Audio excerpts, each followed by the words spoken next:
Hello everyone and welcome to a new video on my channel. I'm Adam and today we're talking about Beast Quest Series 8. This is the retrospective video for that series. Now, what I do need to get quickly out of the way as a disclaimer, my voice actually kind of is a bit sore at the moment because, well,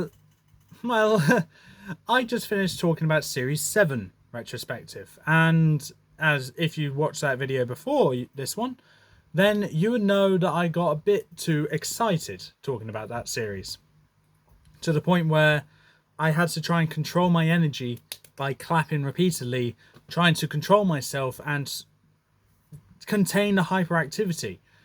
But when gushing about something which you like so much, it's hard to do that. And yeah, for me, it was hard to contain my excitement for this series. Right now we're on Series 8 now, and if you don't know what a retrospective is, then where have you been? This is my, well, technically ninth video on the retrospective, but we'll call it the eighth one. Yeah, in this video, or these videos, I go through each series of Beast Quest to highlight the best points of this series. The points that stick out to me as brilliant.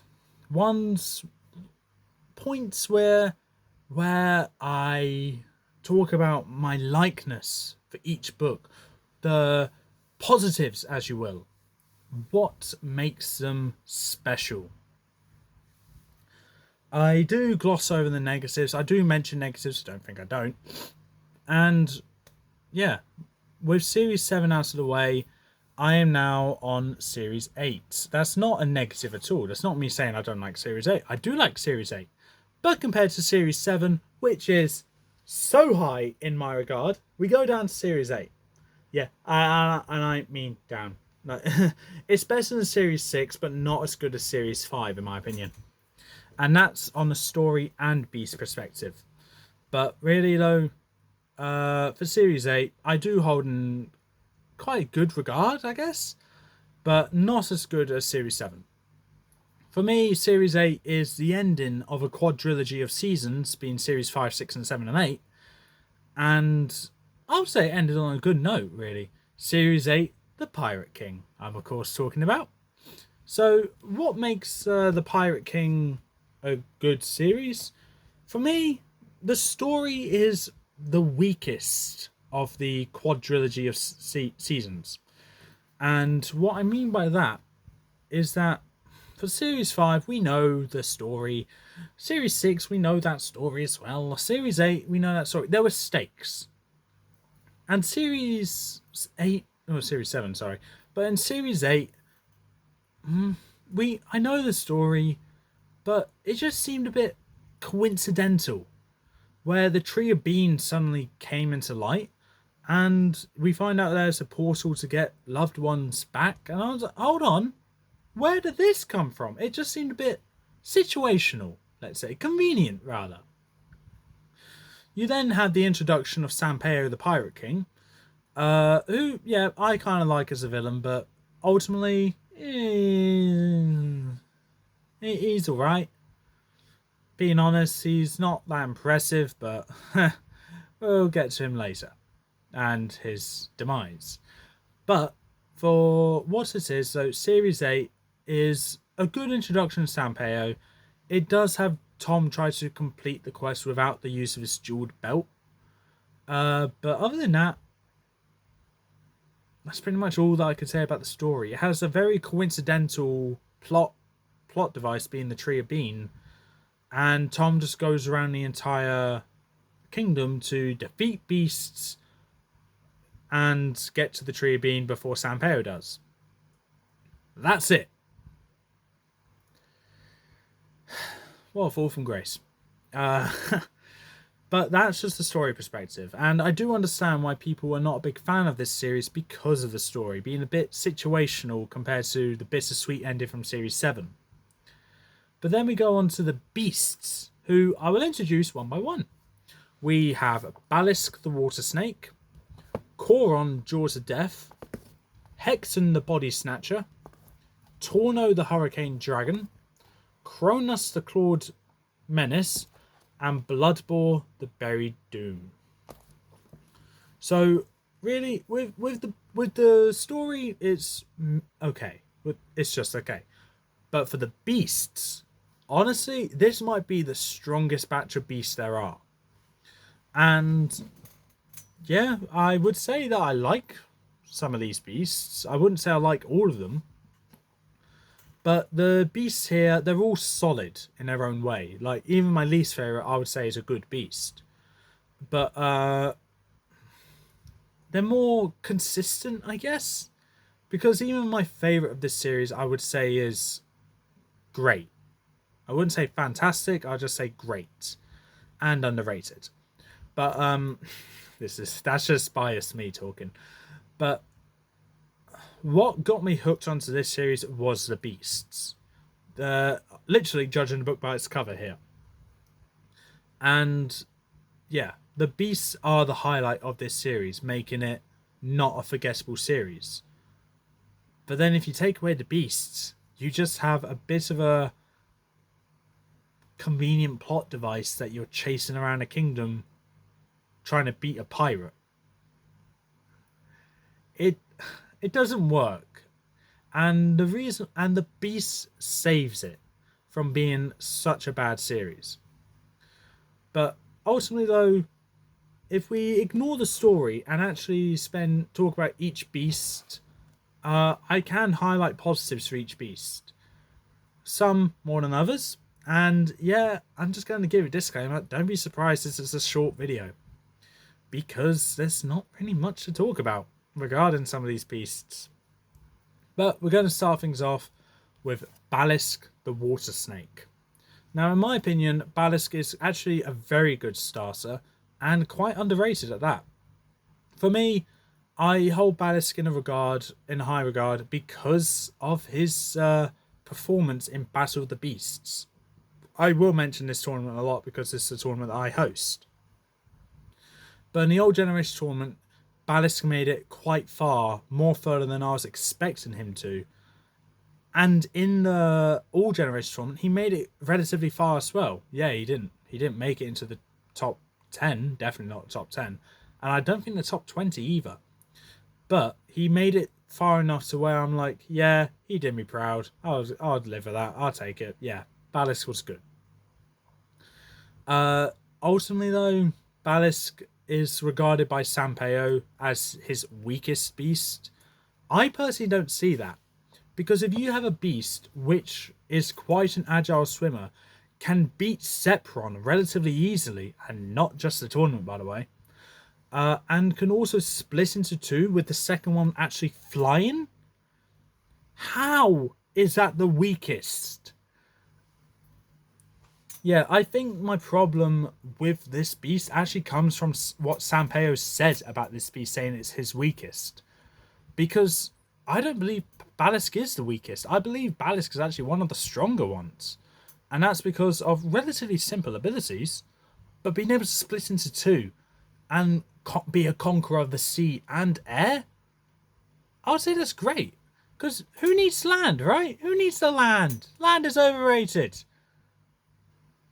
I'd rather swim. Yeah. But for me, Balisk is a great starter. Good beast, in my opinion. Very underrated. And I will die on that hill. I think Balisk deserves more recognition. And I've been saying that since the end of the Old Generation tournament. That was 3 or 4 years ago now. So, yeah, you can tell I still thoroughly believe that. Up next, we have Coron, Jaws of Death. What can I say about Coron other than he is probably the first walking death machine of the Beast Quest series, in my opinion. For with the scorpion tail, the agileness, the acidic saliva, sharp claws, and obviously the poisonous scorpion tail, as well as a bit of armor at the back there, it's already a great design and great ability as well. And then the fight, including Tagus. And what's this? Tagus wasn't being used as a ragdoll? Not as much anyway. Yeah, Coron redeemed Tagus to me. I still think Tagus isn't great, but Coron did redeem protagonist, and as a beast, Coron set such a great impression on me. To where I would say, hey, this actually looks great. Great start to the series with Beast-wise. I hope it doesn't go down. I hope it stays as consistent, and it could be one of my favourite seasons purely on Beast perspective. Let's get on to Hexen, shall we? Right, so a humanoid beast. Oh, yeah, okay, we got a humanoid beast. There goes that energy train. Yeah, so Hexen has been described as quite a revolting beast. And that is because of his abilities being able to use his worm hair to absorb, in with description of quite a horrible sucking noise, his opponents and make them part of his fur coat. That is quite a grim description and probably one of the darker beasts at this point in the series. With a net and a trident, he's obviously a hunter of sorts, not a beast hunter, because that's a special. But with Hexen, when I did the beast review, he was my favourite. But now I just think, was I okay back then? Like, yeah, he had his moment being my favourite of the series. But now I just think, you're okay, I guess. But Hexen only has some good aspects. But being a humanoid beast and having man-made weapons do kind of throw me off. Yes, I know there are some beasts that I do like with man-made weapons, like a scythe. But we'll ignore that. But it's just the fact he looks so humanoid, being long and slender doesn't really impress me. And then, but what does redeem him is actually the most revolting part about him, and that's his fur coat being made of animals and humans that he's absorbed. And the worm hair is a bit disgusting as well, and that's what I also like about him. Other than that, though, Hexen doesn't really set much of an impression on me. To the point where I'd argue, are you sure this isn't your weakest beast? It's just a human-shaped beast. Like, come on! Anyway, moving on to Torno the Hurricane Dragon. Now, at this point, we haven't really had many dragons in this series. I was excited to see another dragon come back. But this one having wind manipulation coming from his mouth? I'm sorry? Did you just steal an ability from Hawkites? But instead of using your wings, you use your mouth? What the hell is wrong with you? And then you also got the whole ability, which I do know about. But also, like, you're light as a feather? How are you as light as a feather? And yeah, I may have got some description wrong, but I remember very vividly that this beast has sat on top of the tree of bean, with the tree of bean teetering on the edge of a cliff, and the tree didn't tip over when he sat on it. So that means Torno is light as a feather. I'm sorry, that doesn't make sense. How is this beast light as a feather? And that's what throws me off Torno. It's a plot hole which actually is on the beast rather than the story. Yeah, the tree of being is stupid, don't get me wrong. That is the story plot hole. But as a beast, the plot hole there is it being light as a feather. Yeah, I'm sure there's a justifiable reason. Maybe it's just a good ability, so that way you can't have its weight used against it in a tournament, let's say. But I don't like it. It doesn't sit right with me. I don't like it.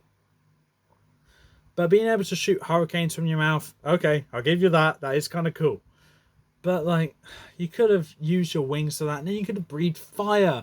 Or you could have been a better ice-breathing beast like Blaze was. Blaze was a terrible ice-breathing beast. When are we going to get to the next good ice-breathing beast? Series 19. Ugh. Not long to go. Just 11 more seasons, and then we're there. At the ice-breathing beast, which is good. And even then, it's still the weakest of the series. But, okay, that opinion might change later. But for Torno, for me, being a hurricane dragon, yeah, you can make a hurricane. Congratulations. But that's pretty much all I hold about you, which is good. For me, Torno is not an impressive beast. It's just okay. Because ultimately, I can't say a dragon is bad, because I don't believe any of the dragons are bad. But for Torno, he's just okay. Moving on to Kronos the Clawed Menace. Now, this one at one point was my favourite of this series. But then when I looked back at it, I think there's one problem I have with this beast, which makes it kind of okay. And that is his laser eyes. I don't have a problem with a beast having projectiles. I mean, look at Furno, he has fire breath. But Kronos with laser eyes? It just seemed like the writers were running out of ideas for an ability on this beast.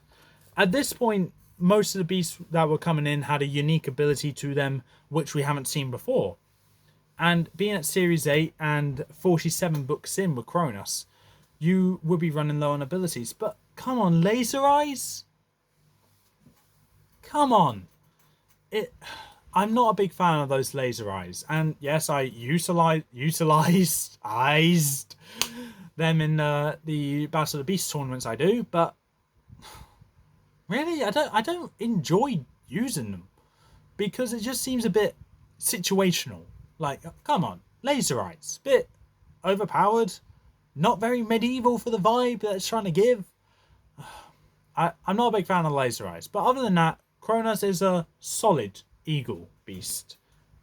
But anything else to add on about Kronos? No, not really. For me, Kronos is,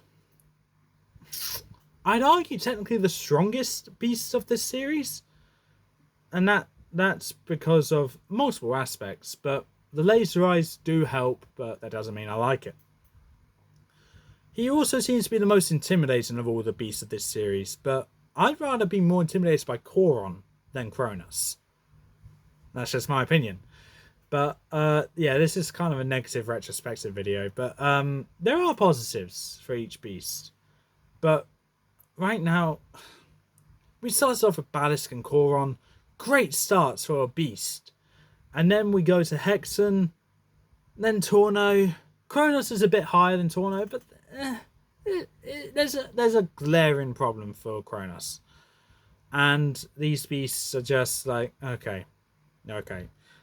When I got to Kronos when reading this series, I just wanted to be done with this series because the beasts were kind of throwing me off it and making me think, okay, the story isn't that enticing compared to previous seasons, and the beasts, they've fallen from grace so much. But then we move on to Bloodboar the Buried Doom. And what can I say about this? The story ends on a happy note with Freya and Silva coming back to Avantia, so that's good. And yeah, that's it. What can I say about this beast?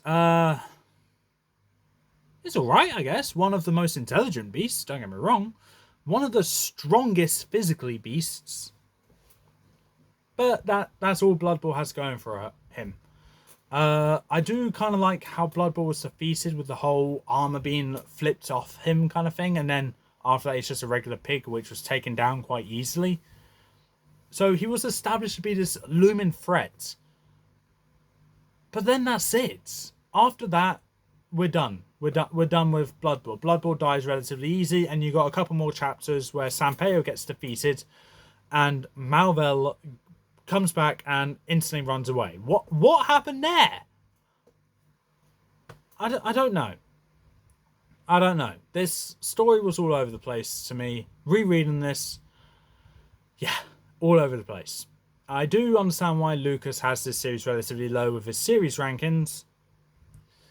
And now I agree. But Beast-wise, it's good. Beast-wise, it's good.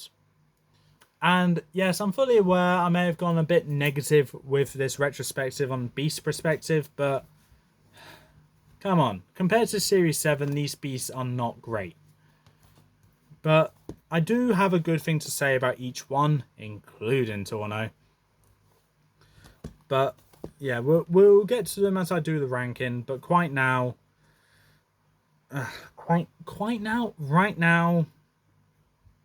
Series 8 to me, on the whole, story perspective is bad. Beast perspective, compared to the previous retrospectives I've done, better than Series 4.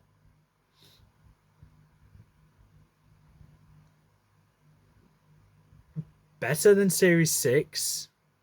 And that's it. Yeah. Actually, hold on. Beast perspective. Hold on. What am I talking about? Better than Series 4, better than Series 6, better than Series 2, and better than Series 3. Okay, so you're in the top 4 of 8.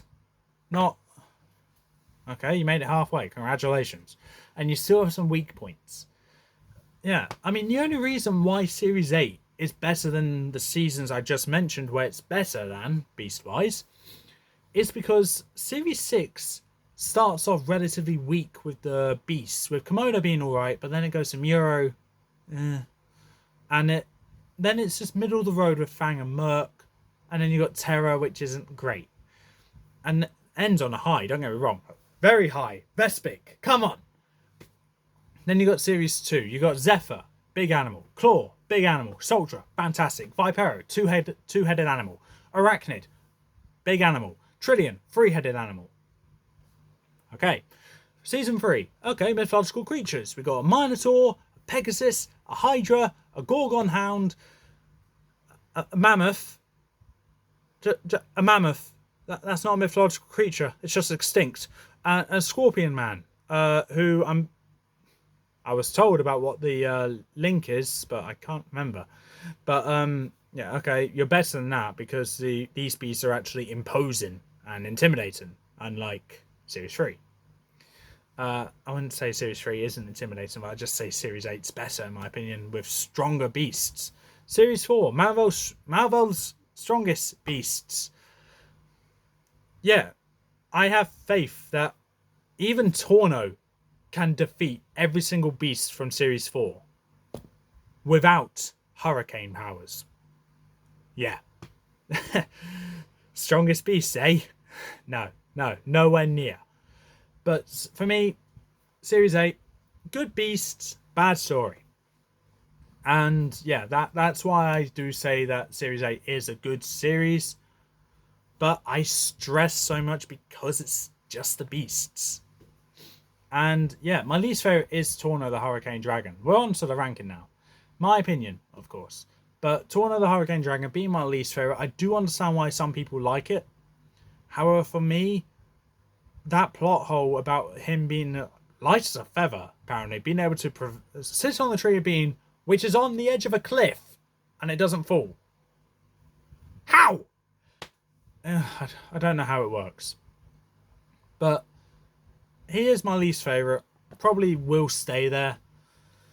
But I do like the hurricane powers. And like I said, I'm confident Torno can defeat the Series 4 beasts easily without using hurricane breath.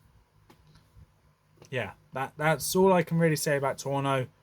So it's just a okay beast to me. Or good, let's say. Up next, we have Hexen the Body Snatcher. And what I need to say about Hexen is the fact that it just seems a bit humanoid to me. The last humanoid beast we had on this retrospective series I've been doing is Hellion. And what Hellion had was fire powers. Yeah, like fireballs, actually turning into a fireball, fire, spear, javelins, whatever. He had fire. What does Hexen have? A trident and a net. What are you going to hunt? A deer? A deer's on your coat. I do like this beast, don't get me wrong. I think it's good, but I do have a problem with these beasts. Up next, 4th place, we have Mr. Laser Eyes, being Cronus. Yeah, that's my main problem with Cronus. It's just Laser Eyes. Other than that, quite intimidating beast. Quite cool, and I do like my flying beast, but the Laser Eyes. The Laser Eyes. I'm not a big fan of them. This is a very negative retrospective video.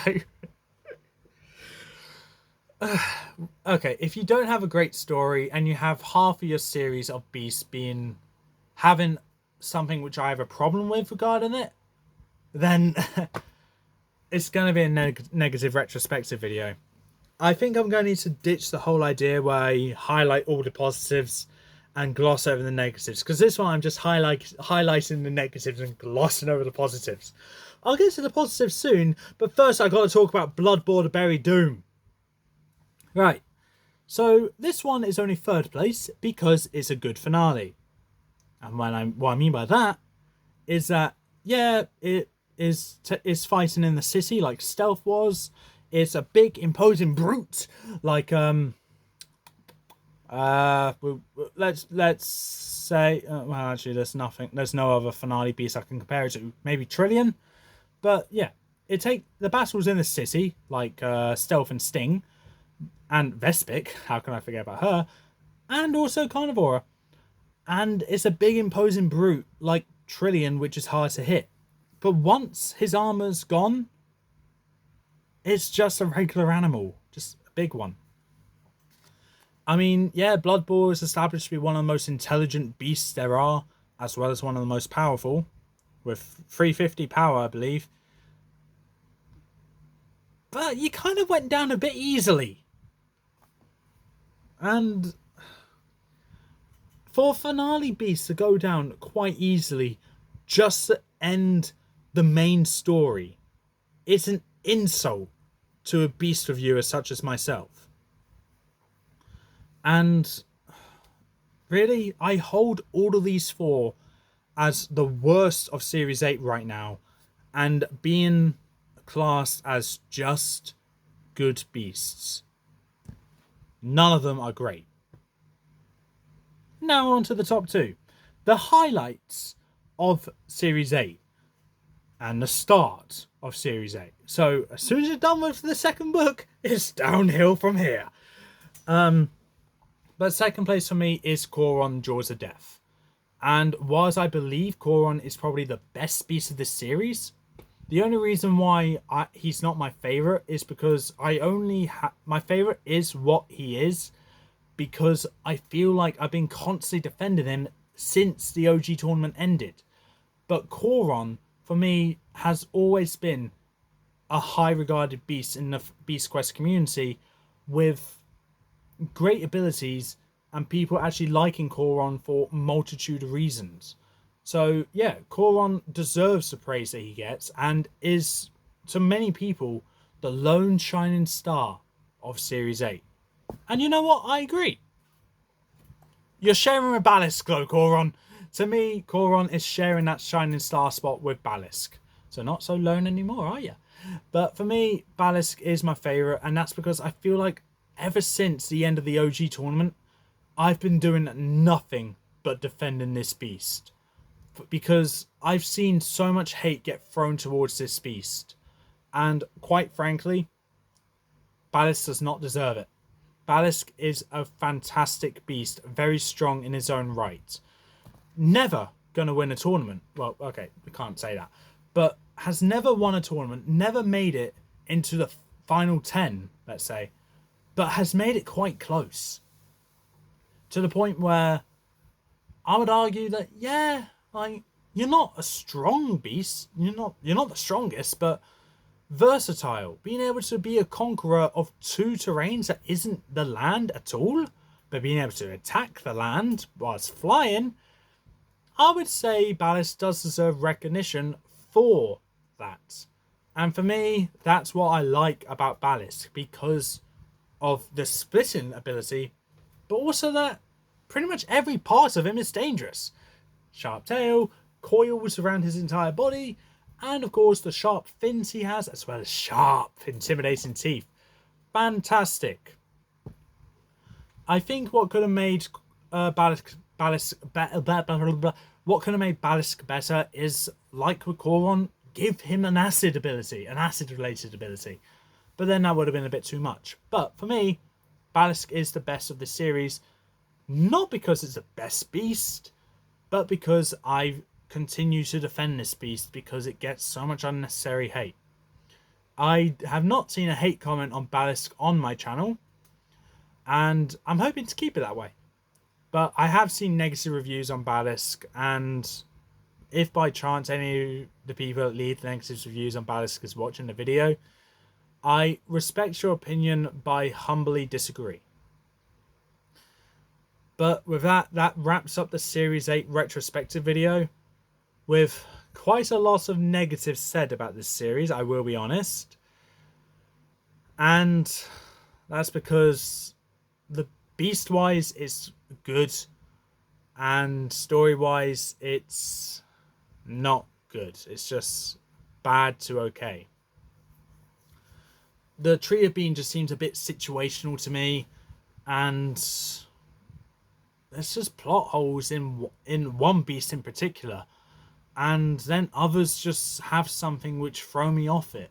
The easiness of how Blood Bowl was taken down, the humanoid aspects of Hexen, the laser eyes of Kronos. That's ridiculous. For a medieval setting, you have lasers. No, it doesn't work for me. But that is all I need to say about Series 8 before I get too frustrated. So with that, that's all for this time. If you like what you saw, leave a like, leave a comment, don't forget to subscribe, press the notification button down in the corner below. I'm going to have a drink now because my voice is even more sore than it was at the start. So I think that's going to be the end of the videos for today. Hopefully my voice will be well rested for tomorrow when I do more videos. Don't know what I'll do, whether it's retrospective videos or ranking video, I don't know. But it's probably going to be Beast Quest related. But with that, peace out.